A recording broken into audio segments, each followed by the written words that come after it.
Hello les amis, aujourd'hui nous allons voir quelque chose de très important. Nous n'allons pas parler de stratégie de business, comment créer un business, non. Mais aujourd'hui nous allons voir quelque chose de plus puissant que ça. Nous allons voir ces aptitudes qu'une personne a pour pouvoir aspirer à être entrepreneur. Cette mentalité-là que les personnes ont qui les amène à être entrepreneur. Donc c'est de ça que nous allons voir aujourd'hui. Nous allons voir 15 leçons que des personnes riches enseignent à leurs enfants. Ce sont des leçons qu'on n'apprend pas à l'école. Et ce sont des leçons que moi j'ai eu à noter, à découvrir en lisant des livres des personnes qui ont réussi, en écoutant des podcasts de ces personnes-là et aussi en suivant les interviews. Si toi aussi tu veux savoir ces 15 leçons pour pouvoir les appliquer et avoir un mindset de gagnant ou alors que tu pourras enseigner à tes enfants, toi aussi, je t'invite à rester jusqu'à la fin de la vidéo et on se retrouve juste après.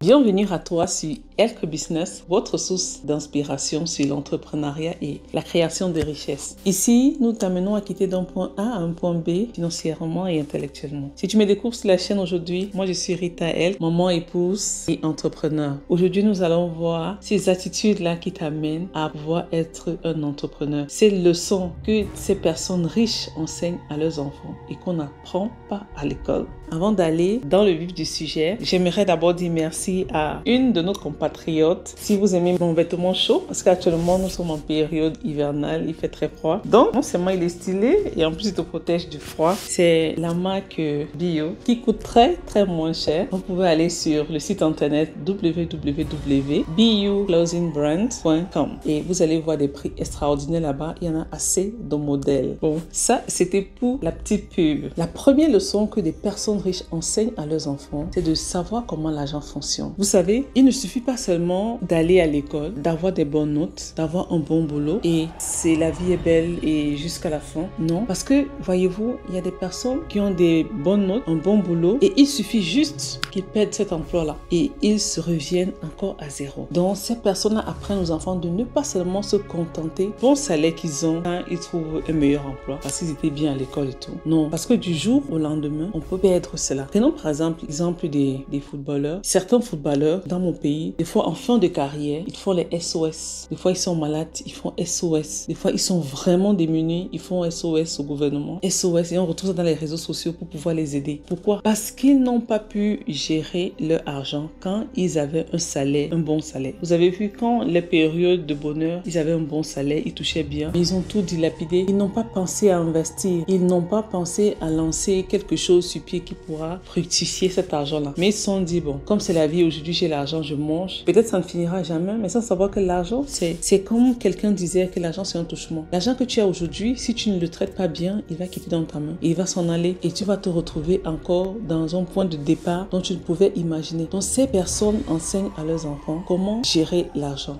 La deuxième leçon ici que nous allons voir, les personnes riches enseignent à leurs enfants, c'est de connaître ce que c'est qu'un passif et un actif. C'est quoi un actif, c'est quoi un passif? Ce sont des thèmes d'abord qui étaient étrangers pour moi et qui étaient bizarres. Quand j'entendais ça, je me disais, oh, ça sonnait comme quelque chose d'extraordinaire, en fait, comme quelque chose qu'on ne peut pas savoir. Par contre, ce sont des choses vraiment banales que l'on trouve partout, qu'on peut voir partout. Les actifs, c'est quelque chose qui vous amène à fructifier de l'argent. Et les passifs, les choses qui vous amènent à dépenser de l'argent. Tout simplement, sur les actifs, vous avez des bénéfices, sur les passifs, pas de bénéfices. Nous allons prendre par exemple un actif, un exemple d'actif, une entreprise qui te génère des bénéfices à chaque mois, c'est un actif. Une maison que tu achètes et que tu mets en location, à chaque mois, ça te génère quelque chose, c'est un actif. Par contre, une maison que tu achètes et que tu vis dedans, ça, ce n'est pas un actif, c'est un passif. C'est pourquoi il y a plusieurs personnes qui conseillent, comment je trouve que ça, c'est un très bon conseil, que quand vous travaillez, par exemple, et que vous voulez mettre sur pied votre première maison, de telle manière que ce sera quelque chose qui sera locatif. Donc, si vous avez la possibilité de faire des petits appartements, 1, 2 ou 3, même 4, si c'est dans vos capacités, faites-le. Vivez dans un appartement et louez les 3 autres de telle manière que vous seriez au moins dans un appartement et louez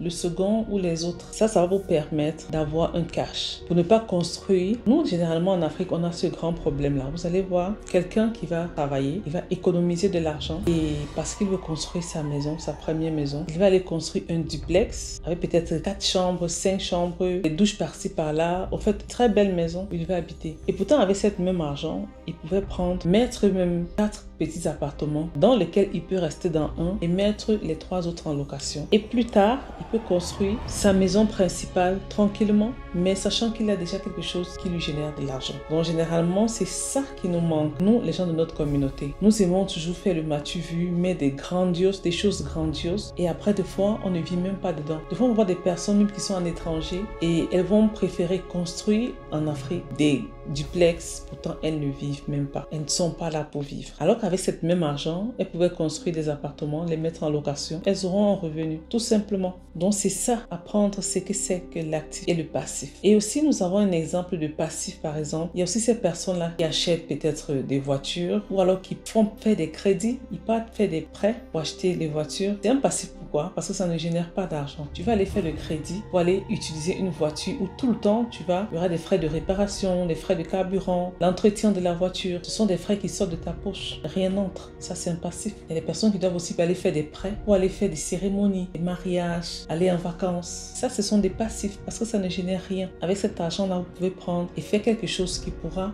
vous donner plus demain. Même si vous ne voulez pas peut-être construire, faire autre chose, faire du commerce, parce que aussi l'entreprise, c'est un actif, parce que ça vous génère de l'argent. Vous pouvez même aller acheter des obligations dans des banques. Vous pouvez aller avoir des actions dans des entreprises. Parce qu'on a une action, même seulement les simples pages, peut-être Facebook et autres, des sites internet, il y a des sites qui ont des actions, qui vendent des actions. Vous allez partir acheter une action et à chaque mois, vous aurez un pourcentage. Minime soit-il, mais c'est quelque chose qui sera récurrent chaque mois. Vous voyez? Donc savoir ce que c'est qu'un passif et un actif. Vous devriez avoir ces deux choses en tête. Actif, il m'apporte de l'argent. Passif, il m'enlève de l'argent. La troisième leçon que des personnes riches enseignent à leurs enfants, c'est d'investir sur vous-même. Investissez sur vous-même. Investir sur soi. Moi, j'ai toujours dit, l'investissement sur soi, c'est la première richesse qu'on a. Parce que tant que tu investis sur toi, ce sont des connaissances que tu dois acquérir et que tu ne perdras jamais. Tu vas plutôt enseigner aux personnes qui sont près de toi. Mais sache que ce sont des connaissances que tu ne perdras jamais. Moins qu'au fur et à mesure, tu aies de l'Alzheimer. Mais sinon, investir sur soi. Investir sur soi, ça veut dire quoi? Apprendre à lire. Lire et encore lire. Quelqu'un disait que si on met la richesse dans les livres, alors nos compatriotes africains resteront pauvres toute leur vie. Parce qu'on n'aime pas lire. Il y a beaucoup de choses qui se trouvent dans les livres, mais les gens n'imaginent pas. Il y a beaucoup de choses que moi j'ai découvert dans les livres qu'avant je ne connaissais pas. La lecture, c'est vraiment quelque chose d'intéressant. Et apprendre à lire, même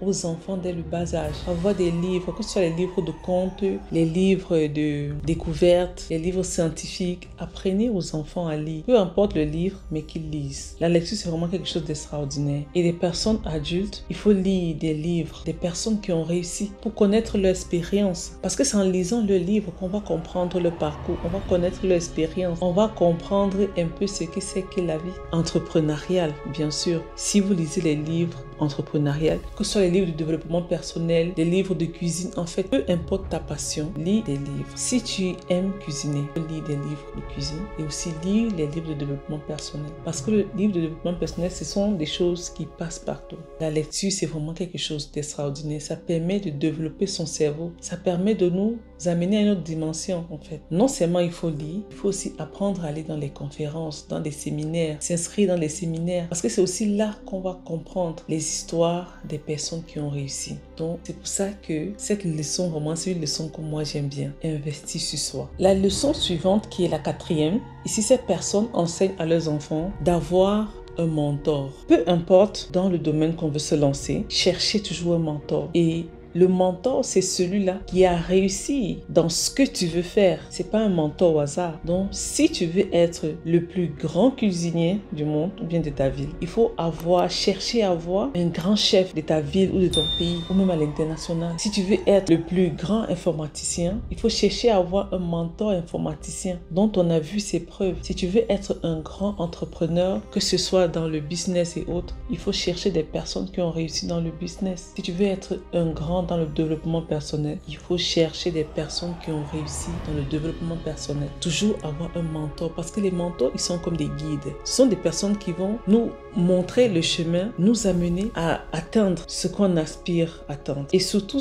des personnes, ces mentors-là doivent être des personnes qui ont réussi et dont il y a les preuves dans l'activité que vous voulez faire. Un mentor, c'est très important. Donc, ils apprennent dans tout ce qu'on veut faire. Toujours avoir quelqu'un qui va nous guider. Et cette personne, ce n'est que le mentor. Cinquième leçon est, ces personnes enseignent à leurs enfants, bien qu'ils aient un emploi, de chercher un emploi qui va leur permettre de développer une compétence qu'ils pourront utiliser dans leur entreprise future. Donc, c'est-à-dire qu'on ne trouve pas un emploi anodin. Donc, on ne se lève pas un matin, on fait un travail au hasard. On va prendre un exemple. Si par exemple, tu veux ouvrir ton entreprise commerciale et que par exemple, tu es timide, tu n'as pas les aptitudes à pouvoir communiquer facilement avec un client, tu peux commencer à être employé dans une entreprise comme commercial. Là, ça va développer des aptitudes de pouvoir parler aisément avec des clients et que toi seul dans ton cœur, tu sauras que cette connaissance, cette aptitude-ci que je suis en train de pouvoir forger, travailler dans cette entreprise, ça va m'aider pour ma propre entreprise que je compte ouvrir l'année prochaine, dans 2 ans, dans 3 ans. En fait, juste que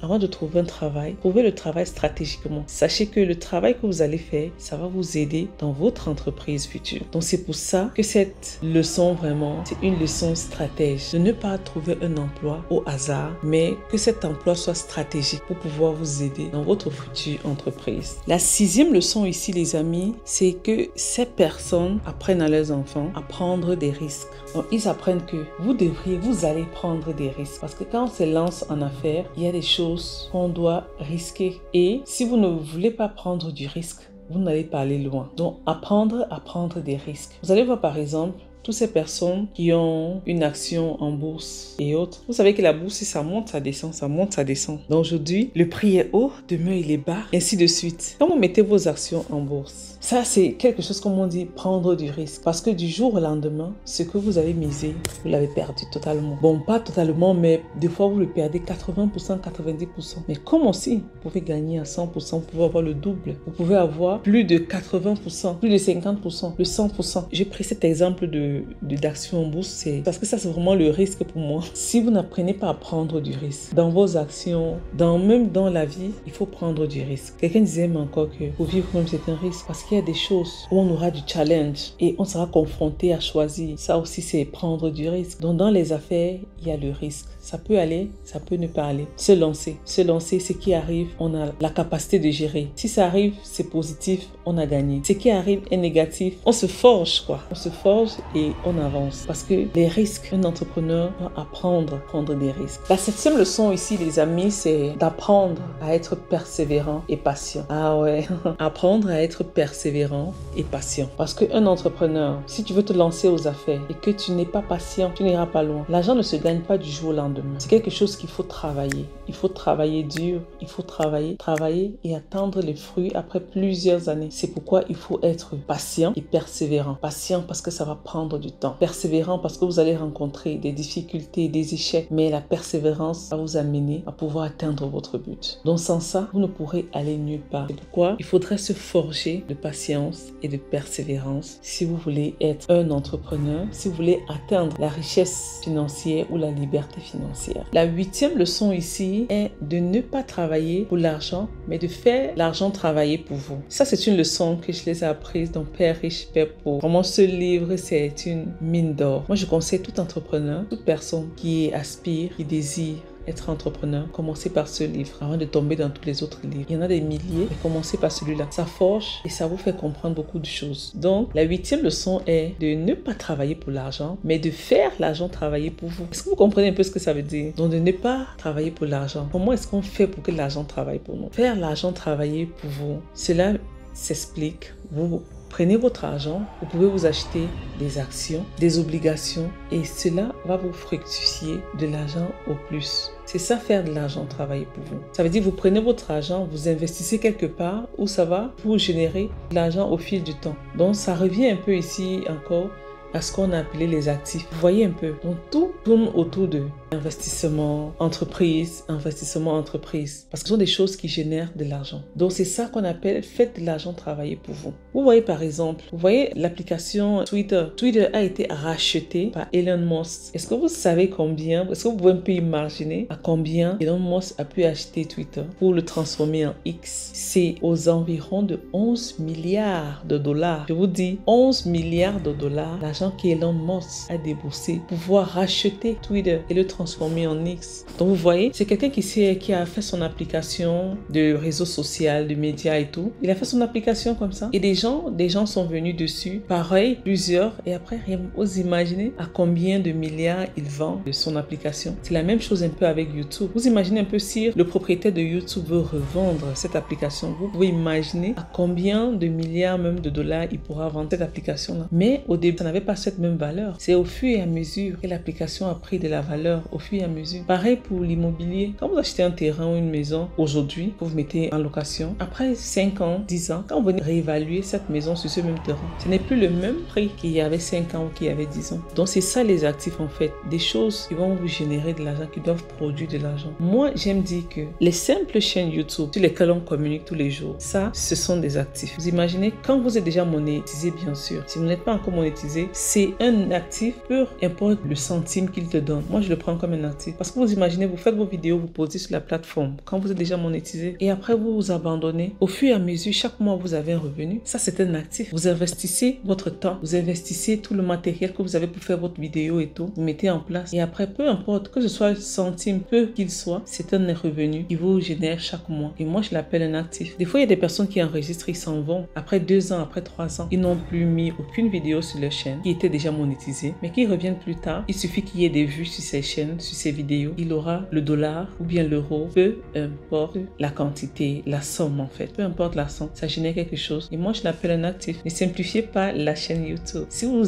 avez l'intention de pouvoir créer votre chaîne, moi, je vous encourage à la créer parce que ça, c'est un revenu. Vous investissez votre temps et à la fin du mois, vous avez quelque chose que vous gagnez. Chaque mois, vous produisez quelque chose et ça, c'est pas à négliger. La 9e leçon ici est qu'ils apprennent à leurs enfants quelle est la différence entre la profession et l'entreprise. La profession, c'est quelque chose qui va nous permettre de générer de l'argent, mais cet argent va permettre de subvenir juste aux petits besoins que nous avons, ou alors les besoins quotidiens. Par contre, l'entreprise, c'est quelque chose qui va devenir un patrimoine plus tard. Parce qu'avec votre entreprise, avec la profession, si vous travaillez, comme par exemple, je peux prendre quoi? Si vous êtes avocat et que vous êtes salarié juste, vous travaillez, vous êtes avocat et vous êtes avocat au barreau, vous avez votre salaire chaque mois. Si à la fin, vous n'avez pas créé votre cabinet où vous allez faire des consultations, ça sera compliqué pour vous parce que si à la fin, quand vous seriez retraité, vous n'aurez plus de revenus. Maintenant, si vous avez votre entreprise, c'est cette entreprise-là qui sera un patrimoine pour vous parce que ça va vous générer de l'argent chaque mois aussi.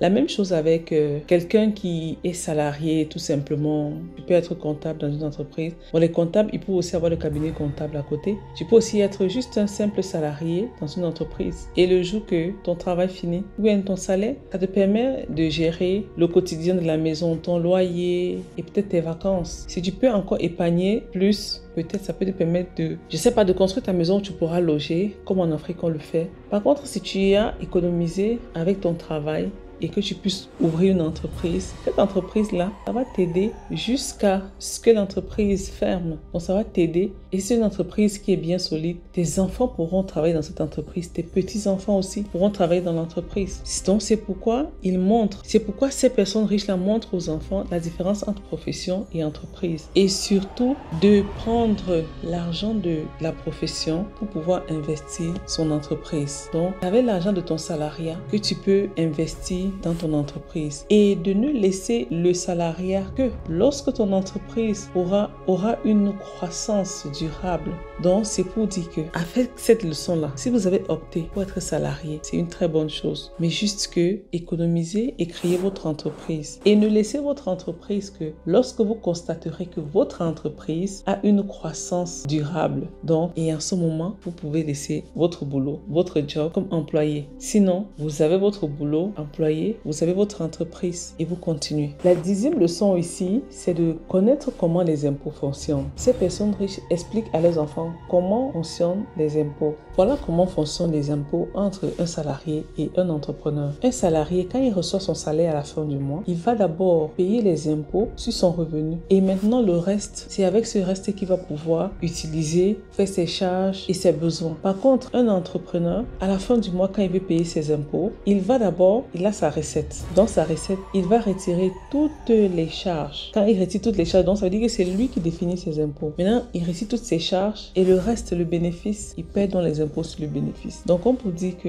l'entrepreneur, c'est un peu lui qui va dire sur combien il va retirer ses impôts. Par contre, le salarié, il n'a pas le droit, quand il reçoit son argent, on retire d'abord les impôts et on lui donne le reste. L'entrepreneur, quand il a sa recette à la fin, il retire toutes ses charges et le bénéfice, c'est sur ce bénéfice qu'imposait l'impôt. Et l'entrepreneur, quand il a sa recette, il retire toutes les charges et c'est sur le bénéfice qu'il va pouvoir payer ses impôts. La 11e leçon ici qu'ils apprennent à leurs enfants, c'est d'apprendre à surmonter les obstacles. Et quels sont ces obstacles-là? Vous aurez la peur. Beaucoup de personnes n'évoluent pas parce qu'ils ont peur. Beaucoup de personnes, ils ont du potentiel, mais ils ont peur. La peur d'échouer, la peur du regard des autres, ces choses-là, cette peur-là bloque tellement de personnes que vous pouvez n'imaginer. Robert Greene, dans l'un de ses ouvrages que j'ai eu à lire, disait que il n'a jamais rencontré un riche qui n'ait jamais perdu de l'argent. Et aussi, il disait que personnes pauvres qu'il rencontrait, quand on dit pauvres, c'est financièrement. Donc, il disait des personnes pauvres qu'il rencontrait, c'était des personnes qui n'avaient jamais perdu d'argent.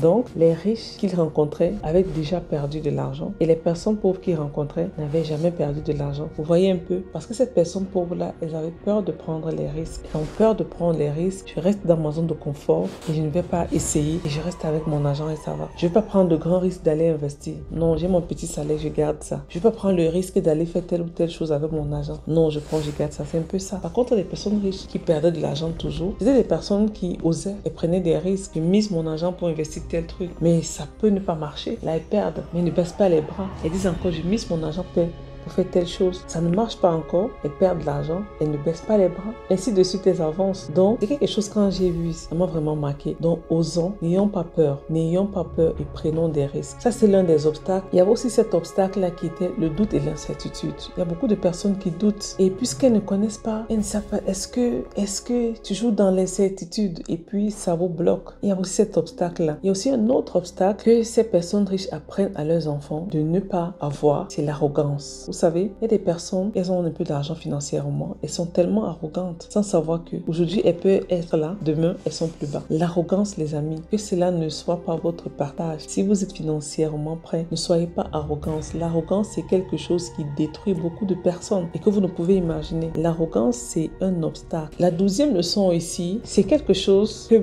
on parle beaucoup, mais on le parle, je peux dire à l'inverse, ou alors on le parle pas bien. Des fois, on dit, si tu veux augmenter ta richesse, il faut diminuer tes dettes. Diminuer la dette et puis tu vas voir ça va aller. Diminue tes dépenses, tu verras ça va aller. Mais on oublie que c'est bien de diminuer les dépenses, mais qu'en faites-vous de revenus? C'est pourquoi la 12e leçon, ils disent à leurs enfants, augmenter les revenus, diminuer les dépenses. J'ai une dame que je suis beaucoup, en fait celle chez qui j'ai appris le e-commerce, elle a dit toujours avoir au moins 3 sources de revenus. Dans ma tête, son nom c'est 3 sources de revenus parce qu'elle dit avoir au moins 3 sources de revenus. Et ce n'est pas anodin. Que vous soyez salarié, ça c'est une source de revenus. Étant salarié, vous pouvez faire une activité à côté, vous pouvez avoir votre petit business qui est une autre source de revenus et encore autre chose qui vous génère de l'argent qui est encore une autre source de revenus. Ayez au moins 3 sources de revenus. Il ne suffit pas seulement de diminuer la dette, diminuer les charges, mais aussi augmenter les revenus. Parce que si on a le même revenu et qu'on diminue les charges, on ne pourra pas atteindre une, je ne sais pas comment je vais dire, une liberté financière totale. Mais si on augmente les revenus, vous verrez que vous allez atteindre votre liberté financière. Dans cette 12e leçon, augmentez les revenus et diminuez vos dépenses. La 13e leçon ici, c'est d'apprendre à résoudre des problèmes ou apprendre à servir. Quand on résout un problème, ça veut dire qu'on est au service des autres. Apprendre à servir les personnes. Apprendre à résoudre un problème. C'est pourquoi dans la vidéo où je parle de comment trouver une idée de business, dans laquelle c'est quand vous trouvez la solution à un problème, ça c'est une idée de business qui naît. Quand vous allez comprendre que que résoudre les problèmes, ce sont des sources de revenus. Vous irez très loin. Apprendre à résoudre les problèmes des gens. C'est-à-dire, vous pouvez être dans votre environnement et vous voyez par exemple des personnes qui ont peut-être des grands pieds et ils n'arrivent pas à trouver leurs chaussures à leur pointure. Ça, c'est un problème. Maintenant, vous, pour résoudre ce problème, vous allez dire, mais qu'est-ce que je peux faire pour pouvoir satisfaire cette personne? Ça va vous amener à dire, ah, il faudrait que je cherche des fournisseurs qui vendent des chaussures de grande pointure pour pouvoir venir vendre à cette personne-là. Ça, c'est un problème résolu. Et ça, c'est un service. Donc, vous avez servi des gens. Donc, tant que vous allez comprendre que résoudre les problèmes et servir des gens, ça vous apportera une richesse inestimable. Donc, apprendre à résoudre les problèmes et à servir. La 14e leçon est de connaître ce que c'est que les bonnes dettes et les mauvaises dettes. Les bonnes dettes, c'est, par exemple, vous allez aller emprunter et vous allez prendre cet argent pour investir, pour lancer quelque chose, en fait pour investir dans une activité qui doit vous générer de l'argent chaque mois, whatever, chaque trimestre, je sais pas. Ça, ce sont les bonnes dettes. Donc, vous avez pris une dette pour aller faire une activité génératrice de revenus. Il n'y a pas de souci. Donc, ça veut dire que ça va vous générer des revenus dont vous allez prendre dessus pour rembourser la dette tranquillement. Et quand vous allez finir de rembourser la dette, l'activité va continuer et ça va continuer à vous générer des revenus. Un peu comme quelqu'un qui part à la banque pour prêter de l'argent et venir ouvrir son entreprise, faire un commerce. Quand il va faire le commerce et quand il va rembourser toute la totalité à la banque, son commerce sera toujours là et ça va toujours continuer à produire. C'est ça les bonnes dettes. Et maintenant, les mauvaises dettes, c'est quoi? Les mauvaises dettes, c'est quand vous partez à la banque, vous empruntez de l'argent et que vous venez acheter votre voiture avec. Vous venez faire la cérémonie de votre mariage ou alors vous allez à la banque pour emprunter et que vous allez en vacances avec cet argent. Vous avez vu comment vous avez pris de l'argent, mais c'est juste pour aller dépenser. Ces activités ne génèrent aucun revenu. C'est ça les mauvaises dettes. Donc c'est pourquoi ces personnes riches déconseillent beaucoup les mauvaises dettes, mais de plus se concentrer sur les bonnes dettes. Donc, comme pour dire que si vous n'avez pas un boulot qui va vous permettre d'économiser pour créer votre activité génératrice de revenus, vous pouvez aller prêter de l'argent, emprunter de l'argent et venir faire votre activité qui va vous générer de l'argent et donc vous allez rembourser. À la fin du remboursement, votre activité sera toujours là et vous allez continuer à générer de l'argent. C'est ça des bonnes dettes. Par contre, les mauvaises dettes, ce sont des choses qu'on prend et qu'on peut juste gaspiller, dépenser. Donc, ça revient encore aux actifs et aux passifs. C'est pourquoi il faudrait vraiment que ces deux mots-là entrent bien dans le cerveau, passif et actif, surtout si vous désirez évoluer dans le monde entrepreneurial. La dernière leçon que moi j'aime le plus et que vraiment j'aimerais que vous aussi, vous essayez de mettre ça dans la tête et ça va dans tous les domaines. Que vous soyez en entrepreneuriat, peu importe votre domaine, que ce soit la santé, la science, la gastronomie, cette dernière leçon, ça entre dans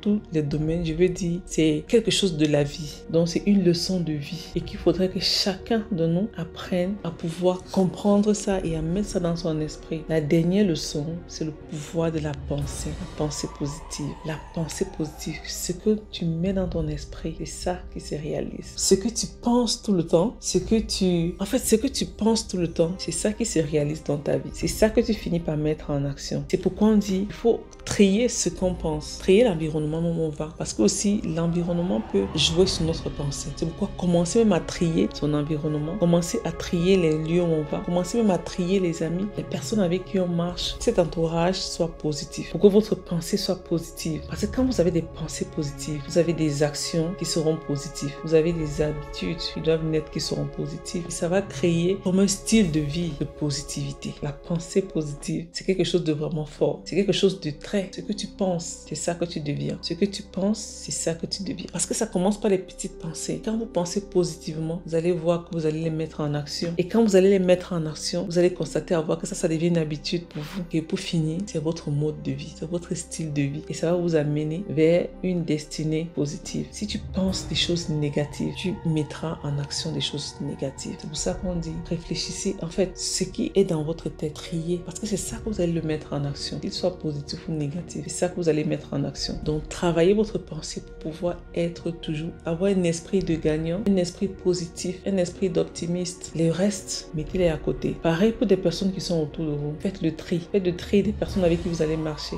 Quelqu'un disait que si tu as 5 amis fauchés, toi, tu seras la 6e personne fauchée. Si tu as 5 amis milliardaires, tu seras la 6e personne milliardaire. Donc, on peut dire, dis-moi avec qui tu marches, je te dirai qui tu es. Dis-moi avec qui tu marches, je te dirai qui tu seras. Éloignez-vous des personnes négatives. Éloignez éloignez-vous des personnes pessimistes. Faites le tri dans votre vie. Faites le tri dans votre environnement. Faites le tri dans vos pensées. Faites le tri dans votre pensée, dans votre environnement et vous verrez. Si tout est positif, vous verrez que vous allez quitter de la pensée positive à une destinée vraiment positive. Alors, c'était tout pour la vidéo d'aujourd'hui. Et ce sont des leçons que moi-même, j'essaie de les mettre en pratique. J'essaie de les mettre en pratique. Si dans toutes ces 15 leçons, tu peux mettre en pratique même les 1/3, ça veut dire que tu as déjà gagné quelque chose. On ne demande pas de tous les mettre en pratique, mais de comprendre et d'essayer de mettre en pratique, ne serait-ce les 1/3. Maintenant, si tu veux aller dans l'excellence, il faut maîtriser et pratiquer plus de la moitié de ces leçons. Et tu verras que ta vie ira à un niveau supérieur dont tu n'imagines. Moi aussi, j'essaie de les mettre en pratique. Certes, c'est pas facile, mais on essaie et on espère que on va tous se retrouver au sommet. N'oublie pas de t'abonner si tu es nouveau. Si tu es un ancien,